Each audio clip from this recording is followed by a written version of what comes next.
বিশ্লেষকদের মতে নেপালের সাম্প্রতিক রাজনৈতিক ও সামাজিক ঘটনা প্রবাহ দেশটির তরুণদের মানসিক স্বাস্থ্য, ক্রমবর্ধমান বেকারত্ব এবং সরকারি নীতির কার্যকারিতা নিয়ে নতুন করে প্রশ্ন তুলেছে।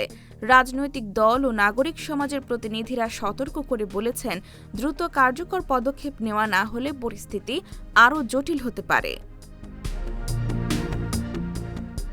2022 সালে কাঠমান্ডুর মেয়র নির্বাচিত হওয়ার পর পরিচ্ছন্নতা অভিযান, ঐতিহাসিক স্থাপনা সংরক্ষণ এবং দুর্নীতি বিরোধী পদক্ষেপের মাধ্যমে ব্যাপক জনপ্রিয়তা অর্জন করেন বালেন্দ্র শাহ।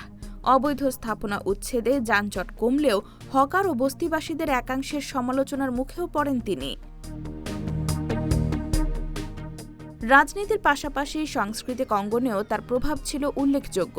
সরকার বিরোধী আন্দোলনের সময় তার গাওয়া নেপাল হাসেকো গানটি আন্দোলনের প্রতীক হয়ে ওঠে। পরে অনুষ্ঠিত সাধারণ নির্বাচনে তার নেতৃত্বাধীন দল বড় জয় পায়। ঝাপা 5 আসনে সাবেক প্রধানমন্ত্রী কেপি শর্মা ওলিকে পরাজিত করে তিনি নিজের রাজনৈতিক অবস্থান আরও শক্তিশালী করেন। মাত্র 35 বছর বয়সে প্রধানমন্ত্রী হিসেবে দায়িত্ব গ্রহণ করে নেপালের ইতিহাসে সর্বকনিষ্ঠ প্রধানমন্ত্রী হওয়ার রেকর্ড গড়েন বালেন্দ্র শাহ। সাপ্তাহিক বাংলা গ্যাজেট, নিউজ ডেস্ক।